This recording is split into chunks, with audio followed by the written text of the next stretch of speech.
야담 누룽지 채널을 찾아주셔서 감사드립니다. 댁내 건강과 행복이 가득하시길 바라며 오늘도 재미있는 야담으로 시작하겠습니다.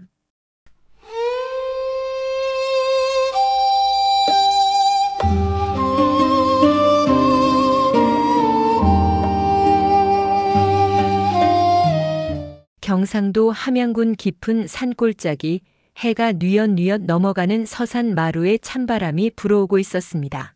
첩첩 산중이라 해가 떨어지면 지척을 분간하기 어려운 어둠이 깔리는데 그 어둠 속을 헤치고 낡은 수레 하나가 삐걱거리는 소리를 내며 진사댁 대문 앞으로 굴러들어왔습니다. 수레에서 내린 이는 헝클어진 머리에 때 묻은 무명 저고리를 입은 여인이었으나 그 걸음걸이만큼은 마치 대궐의 문지방을 넘는 듯 꼿꼿하기 그지없었습니다. 바로 한양 장안을 호령하던 예조판서 홍대감의 정실 윤소혜였습니다.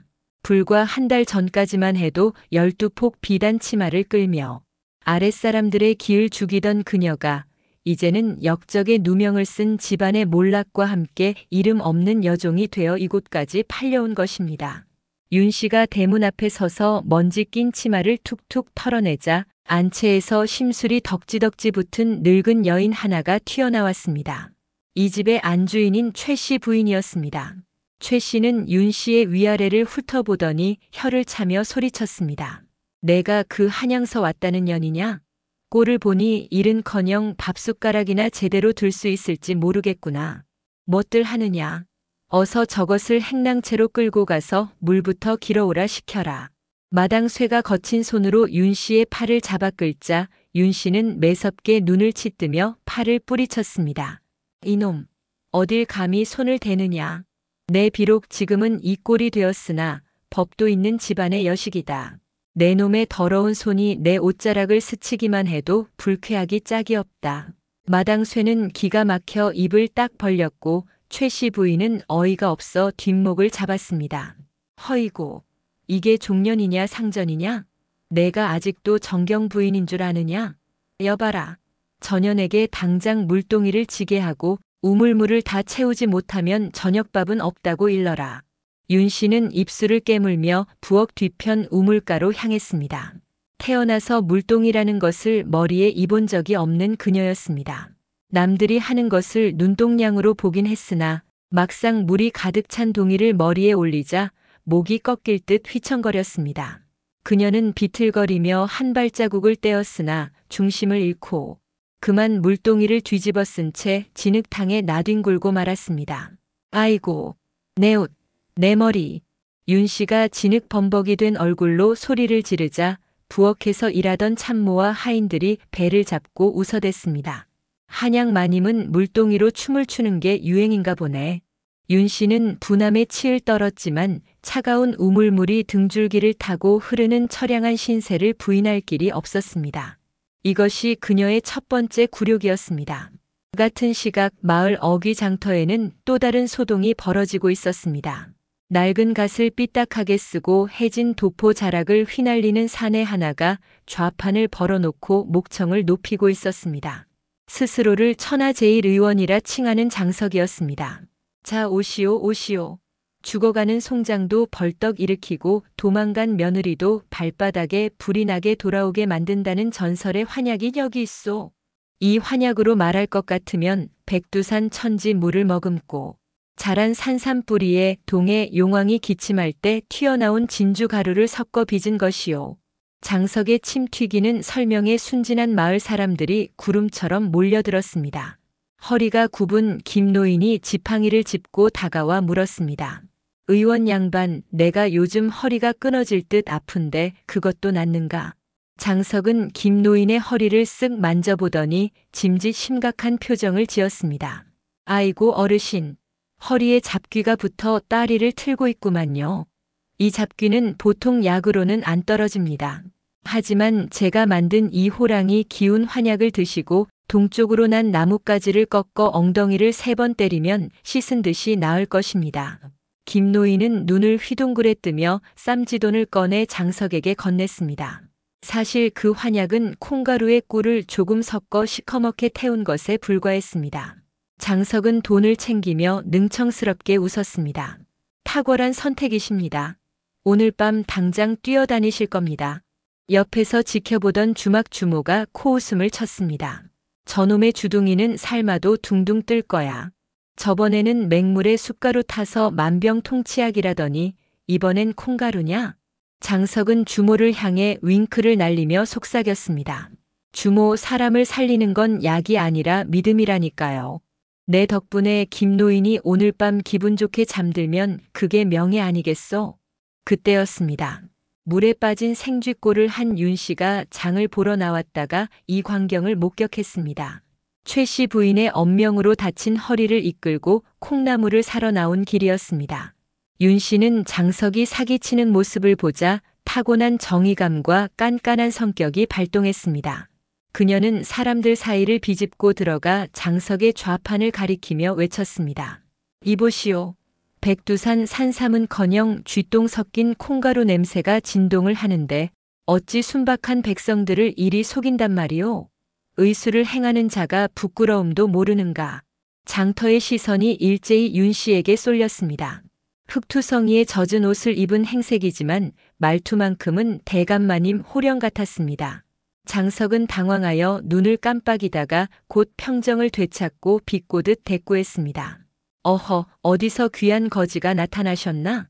냄새만 맡고 성분을 알아맞히다니 개코가 따로 없구려. 댁은 뉘시오? 나는. 윤 씨는 자신의 신분을 말하려다 입을 다물었습니다. 지금은 천한 여종일 뿐임을 깨달았기 때문입니다. 그 틈을 타 장석이 킬킬대며 말했습니다. 보아하니 댁도 몸이 성치 않은 것 같은데 내 특별히 공짜로 처방 하나 해드리리다. 젖은 옷 입고 다니면 풍 오기 딱 좋으니 어서 가서 아랫목에 몸이나 지지시오. 아, 뗄감 살 돈은 있으려나 모르겠네. 마을 사람들이 와하 웃음을 터뜨렸습니다. 윤 씨는 얼굴이 불그락푸르락해져서 콩나물 바구니를 꽉 쥐었습니다.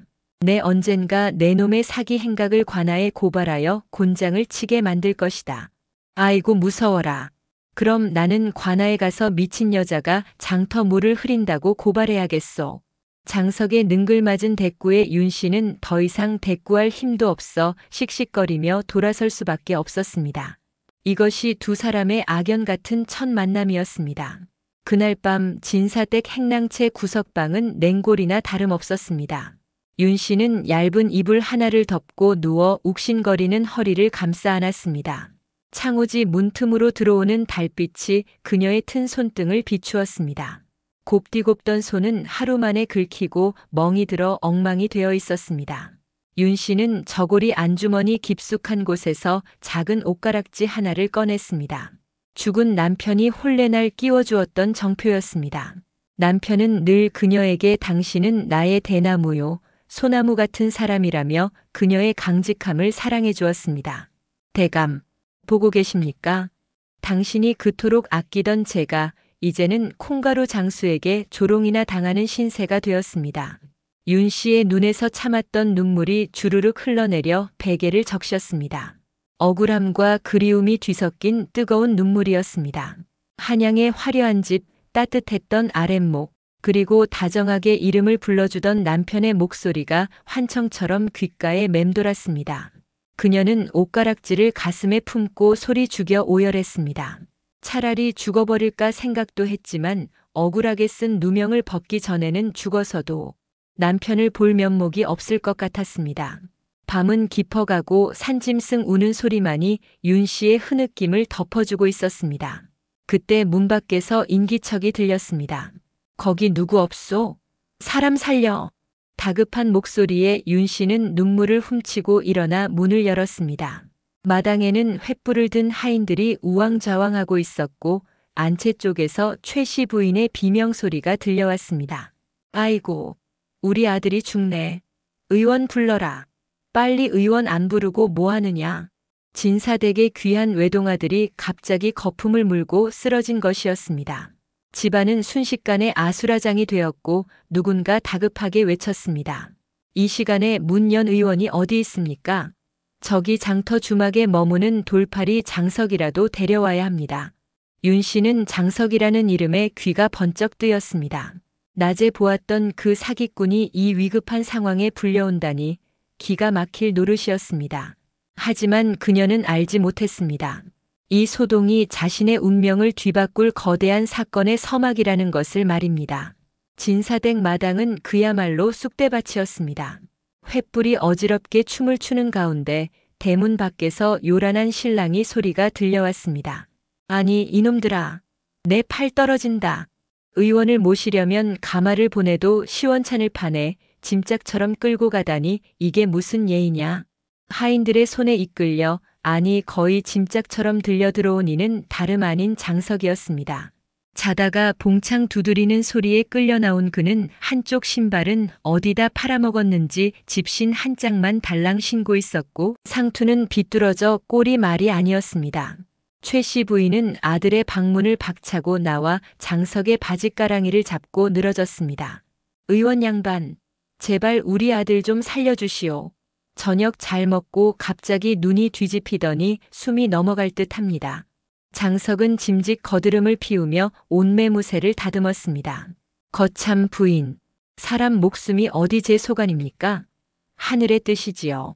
그리고 내 진맥비가 좀 비싼데 이 밤중에 돈은 준비해 두셨소?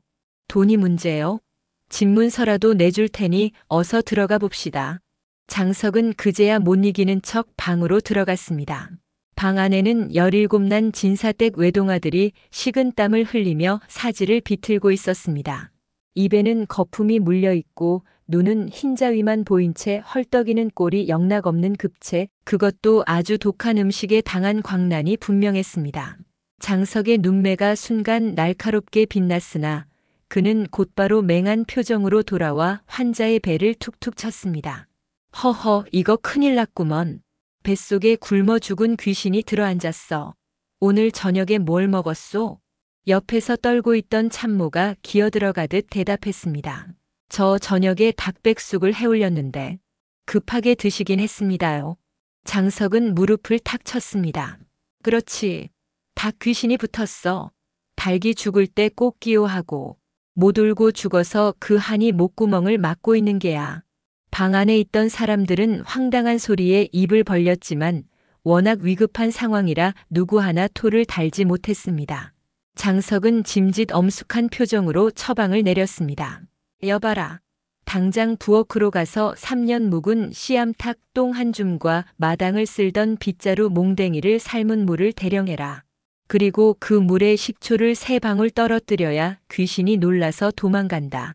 최 씨 부인은 급한 마음에 하인들을 닥달했습니다. 뭘 멍하니 서 있느냐. 의원님 말씀대로 어서 준비하지 않고. 그때 문 밖에서 물끄러미 이를 지켜보던 윤 씨가 기가 막혀 헛웃음을 터뜨렸습니다.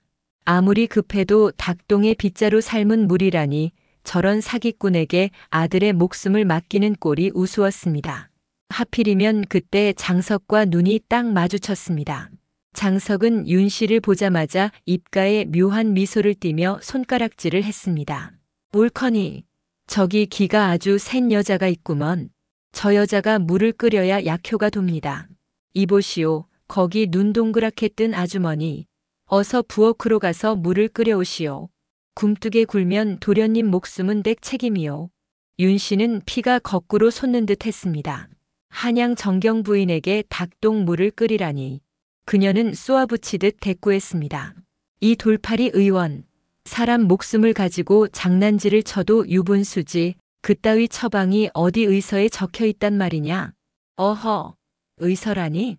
내 의술은 책이 아니라 이 하늘에서 내려온 신기란 말이오. 잔말 말고 어서 가시오. 최 씨 부인이 눈을 부라리며 소리쳤습니다. 인연이 미쳤느냐? 시키는 대로 하지 못해? 내가 우리 아들을 죽일 셈이냐? 윤 씨는 분함을 사기며 부엌으로 향했습니다. 참모가 벌벌 떨며 가져온 마른 닭똥과 빗자루 몽댕이를 솥에 넣고 불을 지피며 그녀는 눈물을 삼켰습니다. 매캐한 연기가 눈을 찔렀지만 그보다 더 쓰라린 것은 자신의 처지였습니다. 내가 어쩌다 이런 꼴을 당하는가. 대감 저 돌팔이의 혀를 뽑아버리고 싶습니다. 물이 끓기 시작하자 장석이 슬그머니 부엌으로 들어왔습니다. 그는 주위를 두리번거리더니 아무도 없는 것을 확인하고는 품속에서 작은 가죽 주머니를 꺼냈습니다. 윤 씨가 노려보자 그가 쉿하고 검지를 입술에 댔습니다. 조용히 하시오. 마님 목소리가 너무 커서 귀신이 도망가기도 전에 고막이 터지겠소. 장석은 끓는 물에 닭똥 대신 품에서 꺼낸 하얀 가루약을 몰래 털어 넣었습니다. 그리고는 소매 끝에서 가느다란 은침을 꺼내더니 순식간에 자신의 손가락을 찔러 피를 한 방울 떨어뜨리는 것이었습니다. 윤 씨는 그 기이한 행동에 눈이 휘둥그레졌습니다. 그게 무엇이오? 쉿. 이건 내 정성이라는 약재요. 똥물만 먹이면 너무하잖소? 자, 다 됐으니 어서 가져갑시다. 장석은 능청스럽게 솥뚜껑을 닫고는 다시 닭똥 냄새가 나는 척 코를 쥐었습니다. 방으로 돌아온 장석은 끓인 물을 식혀 도련님의 입을 벌리고 억지로 흘려 넣었습니다. 자, 꿀꺽. 귀신아 물러가라. 물을 삼킨 도련님은 잠시 조용하더니 갑자기 우욱 소리와 함께 뱃속에 든 것을 시원하게 토해냈습니다. 검붉은 토사물이 방바닥을 더럽혔지만 신기하게도 도련님의 창백했던 얼굴에 핏기가 돌기 시작했습니다. 거친 숨소리도 잦아들고 흰자 위만 보이던 눈이 제자리를 찾았습니다. 어머니. 도련님이 가늘게 눈을 뜨고 어머니를 찾자 최 씨 부인은 아들을 끌어안고 대성통곡을 했습니다. 아이고 내 새끼. 살았구나. 의원님 정말 용하십니다. 내 이 은혜를 어찌 갚을꼬. 방 안은 순식간에 환호성으로 가득 찼습니다. 장석은 땀을 쓱 닦으며 뻐기는 표정으로 말했습니다. 거보시오. 내 말대로 닭귀신이 도망갔잖소. 이제 푹 재우고 내일 아침에 미음이나 쑤어 먹이시오. 사람들이 장석을 신처럼 떠받드는 사이 윤 씨는 부엌 문가에 서서 멍하니 그 광경을 바라보았습니다. 아들을 살리고 기뻐하는 최 씨. 부인의 모습이 죽어가는 남편을 붙잡고 울부짖던 자신의 지난날과 겹쳐 보였기 때문입니다. 그때 내게도 저런 의원이 있었더라면, 닭똥이든 쇠똥이든 먹여서라도 대감을 살릴 수만 있었더라면, 비록 자신을 구박하는 주인이었지만 자식을 살린 어미의 안도하는 얼굴을 보자 윤 씨의 가슴속 옹이진 한 구석이 찌르르 아려왔습니다. 그녀는 소매 끝으로 눈가를 훔쳤습니다. 모진 운명 속에서도 생명이 살아나는 광경은 숭고했고 그것이 비록 사기꾼의 손을 빌린 것일지라도 슬프도록 부러웠습니다. 소란이 진정되고 장석이 두둑한 복채 주머니를 챙겨 대문을 나서려 할 때였습니다. 윤 씨가 어둠 속에서 불쑥 나타나 그의 앞을 가로막았습니다. 잠깐. 장석이 놀란 가슴을 쓸어내리며 물러섰습니다. 아이고 깜짝이야. 귀신보다 더 무섭게 생겨가지고 왜 길을 막으시오? 고맙다는 인사는 됐으니 비키시오. 윤 씨는 장석의 눈을 똑바로 쳐다보며 낮게 깔린 목소리로 말했습니다. 내가 못 봤을 줄 아느냐? 부엌에서 내 놈이 솥단지에 무엇을 넣었는지. 장석의 표정이 순간 굳어졌습니다. 능글맞던 웃음기가 싹 사라지고 날카로운 눈빛이 스쳐 지나갔습니다. 하지만 그는 곧바로 다시 바보 같은 웃음을 지어 보였습니다. 거참 아까 말했잖소. 내 정성이라고. 콧물이라도 좀 들어갔나 보. 아니, 그건 하얀 가루였어. 그리고 은침도 보았다. 너, 대체 정체가 무엇이냐? 단순한 돌팔이가 아니지. 윤 씨의 예리한 질문에 장석은 잠시 침묵했습니다. 밤바람이 두 사람 사이를 스산하게 훑고 지나갔습니다. 장석이 한 발 다가서며 윤 씨에게만 들릴 듯 말 듯 속삭였습니다. 너무 많이 알면 다칩니다, 부인. 아니, 이제는 종년이지. 그냥 운이 좋았다고 생각하고 잊으시오. 그게 댁이 이 험한 꼴 안 당하고 오래 사는 비결일 테니. 장석은 윤 씨를 지나쳐 휘파람을 불며 어둠 속으로 사라졌습니다. 윤 씨는 멀어지는 장석의 뒷모습을 보며 주먹을 꽉 쥐었습니다. 그 헐렁한 도포 자락 속에 숨겨진 비밀이 무엇인지, 그리고 그가 왜 실력을 숨기고 사기꾼 행세를 하는지 알 수 없었지만 한 가지는 분명했습니다. 그가 자신의 지옥 같은 삶에 균열을 낼 위험하고도 기묘한 사내라는 것을 말입니다. 함양 골짜기에 을씨년스러운 가을비가 추적추적 내리던 날이었습니다. 잿빛 구름이 산봉우리를 집어삼키고 마을 곳곳에서 불길한 기침 소리가 퍼져나가기 시작했습니다. 콜록, 콜록, 머리가 깨질 것 같아. 처음에는 감기 몸살인 줄 알았던 병만은 순식간에 온 마을을 덮쳤습니다. 아이들은 고열에 시달리며 헛소리를 해댔고 어른들조차 온몸에 붉은 반점이 돋아나며 쓰러져 갔습니다. 역병, 바로 두 창의 공포가 들이닥친 것입니다. 마을 어귀에는 금줄이 쳐지고 사람들은 문을 꽁꽁 걸어 잠근 채 공포에 떨었습니다. 진사댁도 예외는 아니었습니다. 며칠 전 장석의 닭동 처방으로 살아난 도련님이 다시 고열로 알아눕자 집안은 또다시 발칵 뒤집혔습니다. 아이고, 이를 어째? 우리 아들 얼굴에 공보 자국이라도 남으면 장가는 다 갔네. 최 씨 부인은 발을 동동 구르며 어쩔 줄 몰라 했습니다. 하인들도 하나둘씩 병석에 눕자 집안일은 온통 윤 씨의 차지가 되었습니다. 윤 씨는 밤낮 없이 약을 다리고 환자들을 돌보느라 눈코 뜰 새가 없었습니다. 하지만 정작 그녀를 괴롭히는 것은 고된 노동이 아니라 억울하게 죽어가는 사람들을 보면서도 아무것도 할 수 없다는 무력감이었습니다. 이대로 가다간 마을 전체가 몰살당할 거야. 윤 씨는 문득 며칠 전 밤 장석이 보여주었던 기이한 행동을 떠올렸습니다. 닭동 대신 넣은 하얀 가루, 능숙하게 다루던 은침. 그는 분명 보통 돌팔이가 아니었습니다. 윤 씨는 결심을 굳히고 밤늦게 몰래 진사댁 담을 넘었습니다. 장석이 묵고 있다는 주막으로 향하는 그녀의 발걸음은 비바람 속에서도 흔들림이 없었습니다. 주막 뒷방에서는 희미한 불빛이 새어나오고 있었습니다. 윤 씨가 조심스럽게 문틈으로 안을 들여다보았습니다. 장석은 낡은 의서들을 잔뜩 펼쳐놓고 무언가 열심히 적고 있었습니다. 그의 곁에는 알 수 없는 약재들과 약탕기가 널려 있었는데 그 진지한 표정은 장터에서 보던 사기꾼의 얼굴과는 딴판이었습니다. 역시 내 짐작이 맞았어. 윤 씨가 문을 벌컥 열고 들어서자 장석은 화들짝 놀라며 붓을 떨어뜨렸습니다. 누구요? 아니, 댁은 그 독한 종년 아니오? 이 밤중에 남정네 방을 덮치다니 내 정조가 위태롭구려. 장석은 다시 능글맞은 가면을 썼지만 윤 씨는 아랑곳하지 않고 성큼성큼 다가가 그의 멱살을 잡았습니다. 헛소리 집어치워라. 내 놈이 숨기고 있는 그 의술, 지금 당장 내놓지 않으면 관아에 고발하겠다. 역병이 돌아 사람들이 죽어나가는데 언제까지 돌팔이 노름만 할 셈이냐. 장석은 윤 씨의 기세에 눌려 잠시 멍하니 있다가 씁쓸한 미소를 지으며 멱살 잡힌 손을 부드럽게 풀어냈습니다. 관아에 고발한다고. 거참 사람 살리는 의술을 쓴다고 고발당하는 세상이니 내가 숨어 사는 거 아니겠소. 장석은 한숨을 푹 쉬며 펼쳐져 있던 의서 하나를 윤 씨에게 보여주었습니다. 보시오. 이건 내 스승님이 남기신 비법서요. 맹물에 숟가루 타서 파는 게 아니라 진짜 약을 쓰고 싶어도 쓸 수가 없단 말이오. 조정에서 금지한 약재를 쓴다고 모함받아 내의원에서 쫓겨난 게 바로 나요. 그의 눈에는 깊은 슬픔과 분노가 서려 있었습니다. 과거 그는 조정 권세가들의 알력 다툼에 휘말려 스승과 동료들을 잃고 겨우 목숨만 건져 도망쳐온 것이었습니다. 내 의술이 알려지면 나를 죽이려는 놈들이 냄새를 맡고 찾아올 거요. 그러니 제발 모른 척 돌아가시오. 나 하나 죽는 건 상관없지만 내 곁에 있는 사람들까지 다치게 할 순 없소.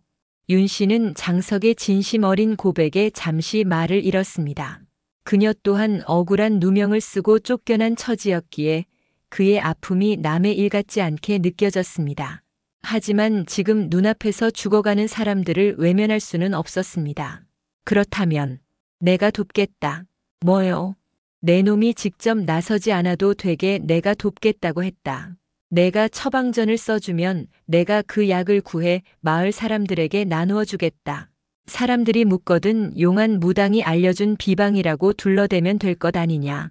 장석은 어이없다는 듯 윤 씨를 쳐다보았습니다. 기가 차서 정경부인 노릇하더니 이제는 무당 노릇까지 하겠다는 거요? 그러다 들키면 댁 목숨도 온전치 못할 텐데. 내 목숨은 이미 한 번 죽은 것이나 다름없다. 하지만 죄 없는 사람들이 죽어가는 꼴은 더 이상 못 보겠다. 어차피 죽을 목숨이라면 사람 하나라도 더 살리고 죽는 게 낫지 않겠느냐? 윤 씨의 눈빛은 결연했습니다. 장석은 그녀의 눈에서 과거 자신이 사랑했던 그러나 지키지 못했던 정인의 모습을 보았습니다. 겉으로는 차갑고 깐깐해 보이지만 속은 누구보다 뜨거운 여인. 장석의 마음이 흔들리기 시작했습니다. 좋소. 대신 조건이 있소. 내 처방전은 아주 기가 막히고 코가 막히는 물건이라 보통 사람들은 구경도 못하는 약재들이 필요하오. 그걸 구해올 수 있겠소? 구해오겠다. 산을 넘고 물을 건너서라도 구해오겠다. 장석은 붓을 들어 거침없이 처방전을 써 내려갔습니다. 하지만 그 내용은 실로 황당하기 그지없었습니다.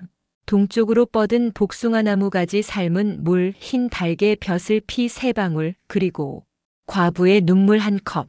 윤 씨는 처방전을 받아들고 눈을 의심했습니다. 이게 진정약이란 말이냐? 과부의 눈물이라니 지금 장난하자는 것이냐? 장석은 킬킬대며 웃었습니다. 약재는 핑계고 중요한 건 그 속에 숨겨진 진짜 비방이요. 내가 따로 챙겨주는 가루약과 섞어서 쓰시오. 그리고 이 처방전을 들고 다니며 사람들에게 희망을 주시오. 죽은 사람도 살린다는 소문이 퍼져야 약효도 더 잘 듣는 법이니까. 윤 씨는 기가 찼지만 장석이 건네준 작은 가루약 봉지들을 소중히 품에 안았습니다. 좋다. 내 한번 속는 셈 치고 해보겠다. 하지만 만약 거짓이라면 그때는 내 손으로 내 멱살을 다시 잡으러 올 것이다. 하하, 그럴 일은 없을 거요. 내 목숨이 달린 일인데 거짓을 고하겠소? 윤 씨가 돌아간 후 장석은 텅 빈 방에 홀로 앉아 씁쓸한 미소를 지었습니다. 과부의 눈물이라. 백 눈물은 이미 충분히 흘렸으니 이제는 웃을 일만 남았으면 좋겠구려. 그날 이후 윤 씨와 장석의 기막힌 합작이 시작되었습니다. 윤 씨는 낮에는 종살이를 하고 밤에는 몰래 마을을 돌아다니며 장석의 가짜 처방전과 진짜 약을 사람들에게 나누어 주었습니다. 이 물을 마시고 동쪽을 향해 3번 절을 하면 병마가 물러갈 것입니다. 처음에는 반신반의하던 사람들도 약을 먹고 씻은 듯이 낫는 기적을 체험하자 윤 씨를 살아있는 보살이라 부르며 따르기 시작했습니다. 진사댁 도련님 또한 윤 씨가 몰래 타준 약을 먹고 자리를 털고 일어났습니다. 하지만 이 소문은 엉뚱한 곳으로 흘러들어갔습니다. 윤 씨를 팔아넘긴 시동생이 보낸 첩자가 마을에 잠입해 있었던 것입니다. 그는 윤 씨가 살아있을 뿐만 아니라 마을 사람들을 선동하고 있다는 보고를 한양으로 띄웠습니다. 죽은 줄 알았던 형수님이 살아있다니. 게다가 요상한 짓을 꾸미고 있다고. 당장 자객을 보내 없애버려라. 이번엔 실수해선 안 된다. 한양에서 출발한 검은 그림자들이 함양 골짜기를 향해 조여오고 있었습니다. 윤 씨와 장석은 자신들에게 다가오는 죽음의 그림자를 아직 눈치채지 못한 채 마을 사람들을 살리는 일에만 몰두하고 있었습니다. 함양 골짜기의 밤은 그 어느 때보다 스산했습니다. 윤 씨가 몰래 약을 나누어 준 덕분에 마을 사람들의 병세는 눈에 띄게 호전되고 있었지만 그 평화는 얇은 살얼음 위를 걷는 것과 같았습니다. 장석은 주막 뒷방에서 마지막 약재를 빻고 있었습니다. 그의 이마에는 식은땀이 맺혔습니다. 과거 내의원에서 쫓겨날 때 자신을 모함했던 자들이 남긴 협박이 떠올랐기 때문입니다. 쥐새끼처럼 숨어 살아라. 고개를 드는 순간 내 목은 물론 내가 살린 놈들의 목숨까지 거두러 갈 테니. 장석은 약재를 빻던 절구공이를 내려놓고 깊은 한숨을 내쉬었습니다. 그때 문이 조용히 열리며 윤 씨가 들어왔습니다. 그녀의 손에는 산에서 캐온 귀한 약초인 승마와 갈근이 들려 있었습니다. 약초를 구해왔다. 마을 사람들에게 나누어 줄 약을 더 만들어야 해. 윤 씨의 목소리에는 지친 기색이 역력했지만 눈빛만은 여전히 형형했습니다. 장석은 그녀를 물끄러미 바라보다가 낮게 은조렸습니다. 이제 그만두시오. 소문이 너무 퍼졌소. 죽은 사람도 살린다는 소문이 한양까지 들어갔을 게 분명하오. 놈들이 올 거요. 누가 온단 말이냐? 내 놈을 쫓아낸 그 작자들 말이냐? 그뿐만이 아니오. 댁을 노리는 놈들도 있을 거요. 죽은 줄 알았던 정경 부인이 살아서 의술을 펼친다는 소문이 퍼지면 대개 목숨도 위험하오. 장석의 걱정 어린 말에 윤 씨는 잠시 침묵했습니다. 하지만 곧 그녀는 고개를 저었습니다. 여기서 멈출 수는 없다. 아직 병에 걸려 신음하는 아이들이 있어. 내 목숨 하나 부지하겠다고 아이들을 죽게 놔둘 순 없다. 장석은 윤 씨의 고집에 혀를 내두르면서도 한편으로는 가슴 한구석이 뜨거워짐을 느꼈습니다. 자신도 한때는 저런 열정을 가진 의원이었으니까요. 좋소. 그럼 마지막으로 한 번만 더 합시다. 대신 이번이 끝나면 우리는 이 마을을 떠나야 하오. 장석은 품속에서 붉은 실 한 타래를 꺼내 윤 씨의 손목에 묶어주었습니다. 이게 뭐냐? 부적 같은 거요. 우리가 흩어지더라도 이 실이 묶여있는 한 다시 만날 수 있다는 뭐 그런 미신 같은 거. 윤 씨는 장석의 뜬금없는 행동에 당황했지만 손목에 감긴 붉은 실을 굳이 풀어내지는 않았습니다. 투박한 장석의 손길이 닿은 곳이 왠지 모르게 따뜻하게 느껴졌기 때문입니다. 그날 밤 두 사람은 마을을 돌며 마지막 약을 나누어 주었습니다. 사람들이 잠든 새벽 갑자기 마을 입구에서 요란한 말발굽 소리가 들려왔습니다. 저기다. 저 불빛이 새어나오는 집을 덮쳐라. 검은 옷을 입은 자객들이 횃불을 들고 주막으로 들이닥쳤습니다. 윤 씨의 시동생이 보낸 자들이었습니다. 그들은 인정사정 볼 것 없이 주막의 문을 부수고 들어왔습니다. 장석이란 놈과 그 곁에 있는 계집을 찾아라. 살려서 데려갈 필요 없다. 장석과 윤 씨는 뒷문으로 가까스로 빠져나왔습니다. 칠흑 같은 어둠 속에서 두 사람은 손을 꼭 잡고 산길을 달렸습니다. 뒤에서는 자객들의 고함과 횃불이 일렁거리며 쫓아오고 있었습니다. 헥헥, 더는 못 뛰겠다. 윤 씨가 숨을 헐떡이며 주저앉으려 하자 장석이 그녀를 업고 달리기 시작했습니다. 정신 차리시오. 여기서 잡히면 둘 다 끝장이오. 내가 댁을 살려서 다시 정경 부인 만드는 거, 그거 내 인생 목표로 삼았으니까 죽지 마시오. 장석의 등은 땀으로 젖어 있었지만 그 어느 때보다 넓고 든든해 보였습니다. 윤 씨는 그의 등에 얼굴을 묻고 흐르는 눈물을 닦았습니다. 천한 여종이 된 자신을 위해 목숨을 거는 이 사내에게 그녀는 처음으로 묘한 감정을 느꼈습니다. 두 사람은 산 중턱에 있는 낡은 절인 대승사로 숨어들었습니다. 그곳에는 이미 역병을 피해 도망 온 사람들이 모여 있었습니다. 스님들은 이들을 내치지 않고 죽을 쑤어 먹이며 돌보고 있었습니다. 이곳이라면 당분간 안전할 거요. 부처님 자비가 자객들 눈을 가려주길 바랄 수밖에. 장석은 윤 씨를 안심시키려 농담을 던졌지만 그의 눈은 불안하게 떨리고 있었습니다. 그는 윤 씨의 손목에 묶인 붉은 실을 다시 한번 단단히 메어주었습니다. 약속하겠소. 무슨 일이 있어도 댁을 지키겠다고. 그러니 댁도 약속하시오. 절대 포기하지 않겠다고. 윤 씨는 고개를 끄덕였습니다. 두 사람의 눈빛이 허공에서 얽혔습니다. 신분의 벽, 죽음의 공포, 그 모든 것을 뛰어넘는 애절한 마음이 싹트고 있었습니다. 하지만 평화는 오래가지 않았습니다. 대승사 주변 숲속에서 부스럭거리는 소리가 들려왔습니다. 자객들이 냄새를 맡고 쫓아온 것입니다. 놈들이 왔다. 장석은 윤 씨를 절 뒷문으로 밀치며 소리쳤습니다. 어서 도망가시오. 나는 놈들을 유인하겠소. 안 된다. 같이 가야 해. 제발 내 말 좀 들으시오. 댁이 살아야 나도 산단 말이오. 장석은 윤 씨의 손을 뿌리치고 자객들이 있는 쪽으로 뛰어들었습니다. 이놈들아, 내가 바로 천하제일의원 장석이다. 나를 잡고 싶으면 따라와라. 장석은 꽹과리를 치며 요란하게 소리쳐 자객들의 시선을 자신에게 돌렸습니다. 자객들은 일제히 장석을 쫓아 산 아래로 달려갔습니다. 윤 씨는 멀어지는 장석의 뒷모습을 보며 소리 없는 비명을 질렀습니다. 손목에 묶인 붉은 실만이 애처롭게 흔들리고 있었습니다. 대승사 뒷산의 새벽은 차가운 안개와 비명으로 얼룩졌습니다. 게 섞어라. 내 이놈, 내가 진정 천하제일의원 장석이냐? 자객들의 우두머리가 검을 겨누며 소리쳤습니다. 쫓기던 장석은 벼랑 끝에 몰려 더 이상 물러설 곳이 없었습니다. 허허, 의원이 칼싸움까지 잘하면 반칙 아니오? 내 손에는 침밖에 없소만. 장석은 여유로운 척 웃었지만 등 뒤는 천길 낭떠러지였습니다. 자객들이 포위망을 좁혀오자 그는 품속에서 검은 주머니 하나를 꺼냈습니다. 이게 내 마지막 처방전이오. 이름하여 오리무중 가루. 장석이 주머니를 공중에 뿌리자 시커먼 숯가루가 연막처럼 퍼지며 자객들의 시야를 가렸습니다. 콜록, 콜록.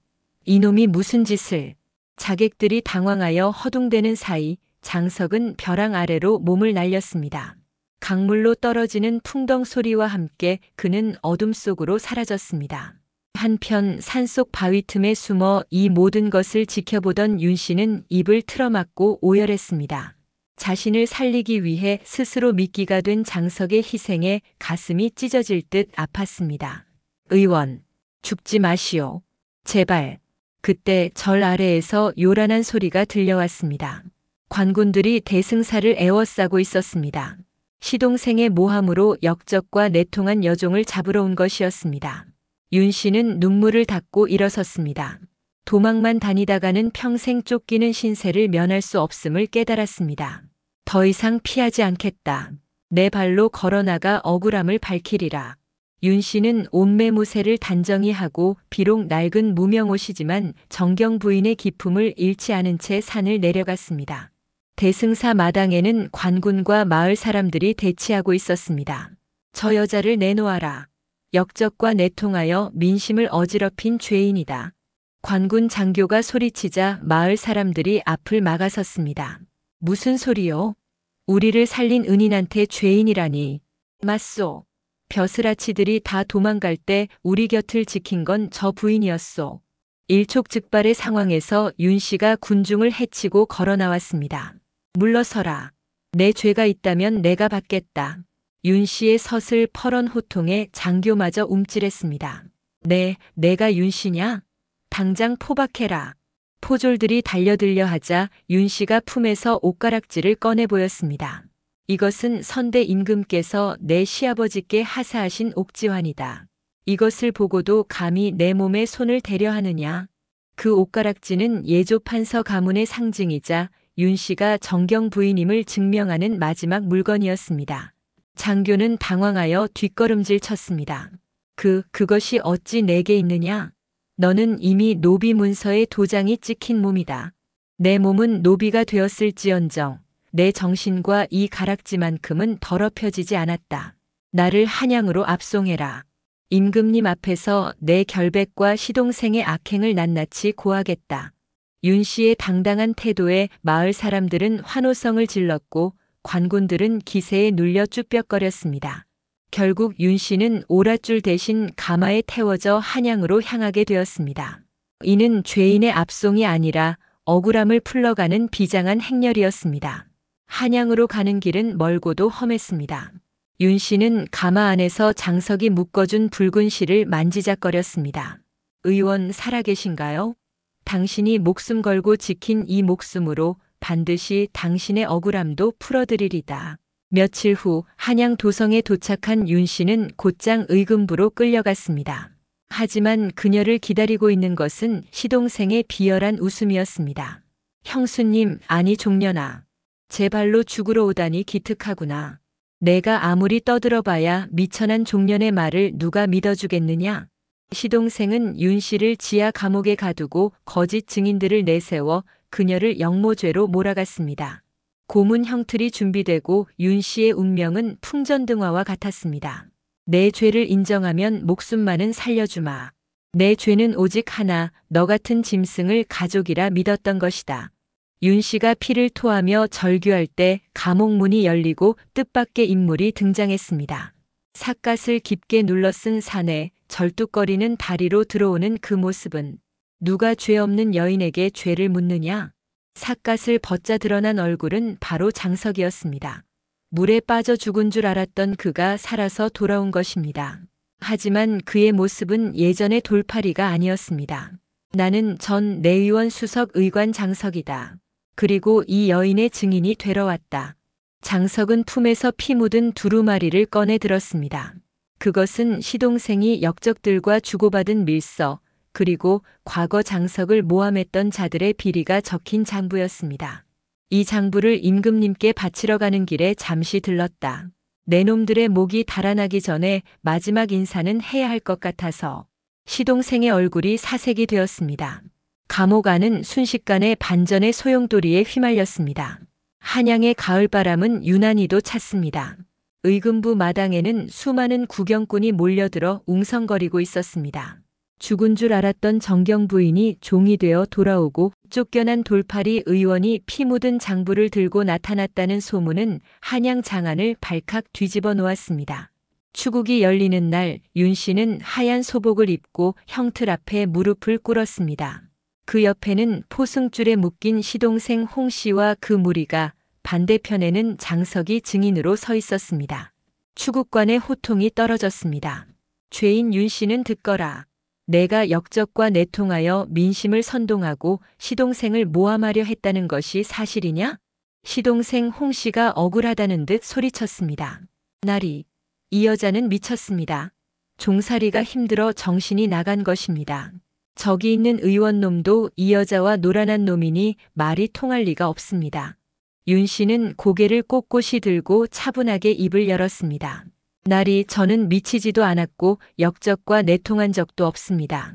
오직 병든 백성을 살리고자 했을 뿐입니다. 제 말이 거짓이라면 지금 당장 제 혀를 깨물어 자결하겠습니다. 그때 장석이 앞으로 나섰습니다.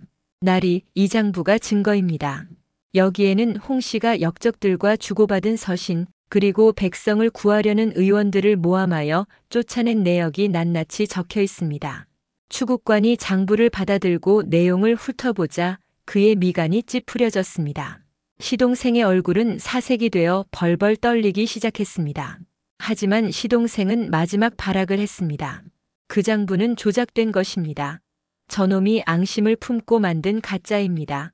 증거 있습니까? 저놈과 이 여자가 한패라는 증거 말고 진짜 증거를 대보란 말입니다. 장석은 잠시 말문이 막혔습니다. 장부만으로는 시동생의 죄를 완벽하게 입증하기 어려울 수도 있는 상황이었습니다. 그때 옷가락질을 낀 윤 씨의 손이 떨리며 허공을 가리켰습니다. 증거가 여기 있습니다. 윤 씨는 소매를 걷어 올렸습니다.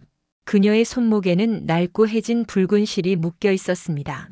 이 붉은 실은 제가 역병이 돈마을에서 죽어가는 아이들을 돌볼 때 제 목숨보다 아이들을 먼저 생각하라며 이 의원 양반이 묶어준 것입니다. 만약 우리가 역적이라면 어찌하여 도망갈 기회를 버리고 병든 자들을 위해 목숨을 걸었겠습니까?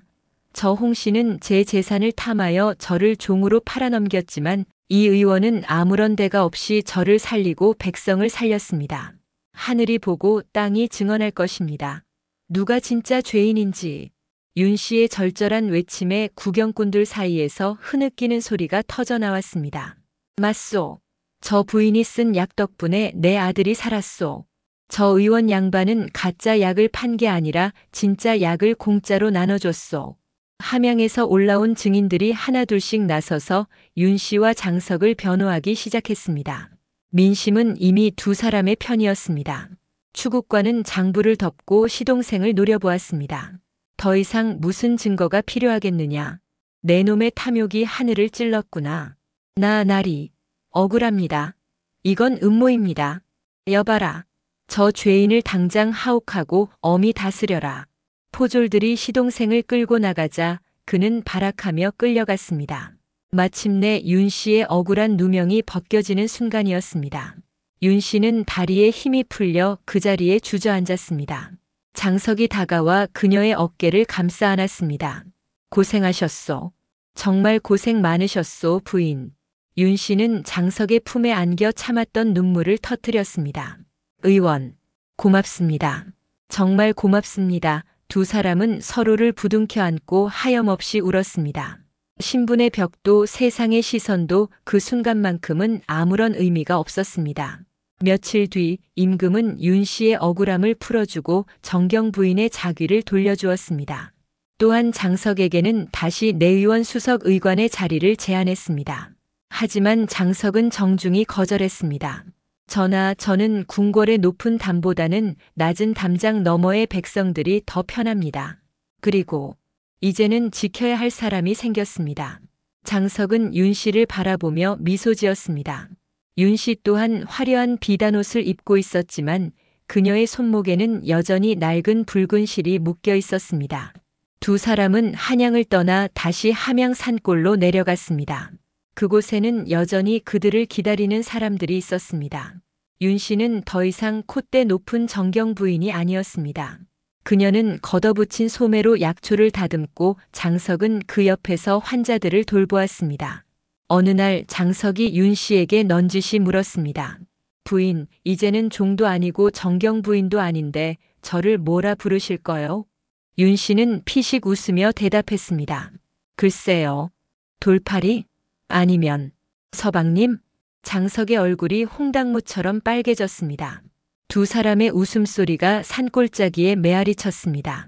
그렇게 죽은 사람도 살린다는 전설의 의원과 호랑이보다 무서운 여종 출신 정경 부인의 이야기는 오래오래 행복하게 이어졌답니다. 세월이 굽이쳐 흐른 어느 해 봄날, 지리산 자락 함양 골짜기에 따스한 햇살이 내리쬐입니다. 여전히 첩첩산중인 이곳에 웬일인지 전국 8도에서 모여든 병자들로 문전성시를 이루는 초가집이 한 채 있습니다. 대문 앞에는 삐뚤빼뚤한 글씨로 쓴 간판이 하나 걸려 있는데 그 이름이 참으로 기가 막힙니다. 호랑이 마님과 돌팔이 의원의 만병통치 의원. 이곳의 주인은 늑수그레한 의원 장석과 머리카락이 희끗희끗해졌지만 여전히 눈매가 매서운 윤 씨입니다. 자, 줄 서시오, 줄. 새치기 하다 걸리면 내 아내가 빗자루 들고 쫓아옵니다. 장석은 여전히 익살스러운 말투로 환자들을 맞이합니다. 그의 진맥 솜씨는 신의 손이라 불릴 만큼 정통했지만 처방전에는 꼭 괴상한 주문 하나씩을 덧붙이는 버릇은 여전했습니다. 이 약을 다릴 때는 반드시 내 병은 낫는다, 낫는다, 아주 잘 낫는다 하고 3번 외쳐야 약효가 돕니다. 알겠소? 환자들이 고개를 갸웃거리면서도 시키는 대로 하는 모습을 보며 부엌에서 약을 다리던 윤 씨가 피식 웃음을 터뜨립니다. 영감, 또 헛소리 하시는구려. 그러다 관아에서 또 잡으러 오면 어쩌려고 그러시오? 허허, 잡으러 오면 이번엔 댁이 쫓아내주겠지. 우리 마님 호통 한 방이면 사또도 오줌을 지릴 텐데 내가 무슨 걱정이오? 윤 씨는 짐짓 흘겨보지만 그녀의 손길은 부지런히 약탕기를 젓고 있습니다. 한때 옷가락지를 끼고 비단 치마를 입었던 정경 부인의 손은 이제 굵은 마디와 검버섯이 핀 촌부의 손이 되었습니다. 하지만 윤 씨는 지금의 손이 훨씬 더 자랑스럽습니다. 이 손으로 수많은 생명을 살리고 사랑하는 사람의 곁을 지켰으니까요. 어느 날 젊은 선비 하나가 소문을 듣고 의원을 찾아왔습니다. 이곳에 죽은 사람도 살린다는 전설의 의원과 억울한 누명을 벗고 스스로 운명을 개척한 정경 부인이 계시다 하여 찾아왔습니다. 그분들의 이야기를 책으로 엮고 싶습니다. 윤 씨와 장석은 서로를 마주보며 껄껄 웃었습니다. 젊은 양반, 죽은 사람을 살리는 건 의술이 아니라 사람 살리려는 마음이고 운명을 개척한 건 내가 아니라 고집불통 영감탱이 덕분이요. 윤 씨의 말에 장석이 손사래를 칩니다. 어허, 무슨 소리. 댁이 그날 밤 내 멱살을 잡지 않았으면 나는 평생 콩가루나 팔다 죽었을 거요. 내 인생 최고의 처방전은 바로 댁이요. 장석은 윤 씨의 손을 꼭 잡았습니다. 그들의 손목에는 여전히 낡고 빛바랜 붉은 실이 묶여 있었습니다. 비록 색은 바랬지만 그 실은 두 사람의 질긴 인연과 사랑을 증명하듯 단단하게 매듭지어져 있었습니다. 선비는 그들의 모습을 보며 붓을 들어 이렇게 적어 내려갔습니다. 세상에서 가장 용한 의원은 사랑이며 가장 귀한 신부는 서로를 지키는 마음이다. 해가 저물고 함양 골짜기에 노을이 붉게 물들 때 두 사람은 나란히 마루에 앉아 먼 산을 바라보았습니다. 영감, 우리 내일은 장터에 가서 국밥이나 한 그릇 합시다. 당신 좋아하는 순대도 좀 사고. 좋지. 가는 김에 내 가짜 만병통치약도 좀 팔아볼까? 어머, 이 영감이 또. 빗자루 어디 갔어? 아이고, 마님 살려주시오. 두 사람의 티격태격하는 행복한 소음이 산골짜기의 바람을 타고 멀리 퍼져나갔습니다. 그것은 그 어떤 전설보다도 아름답고 따뜻한 사람 사는 냄새가 나는 진짜 이야기였습니다. 오늘 이야기 재미있으셨나요? 마음에 드셨다면 좋아요 눌러주시고 구독도 부탁드려요. 다음 이야기 꼭 보러 오세요.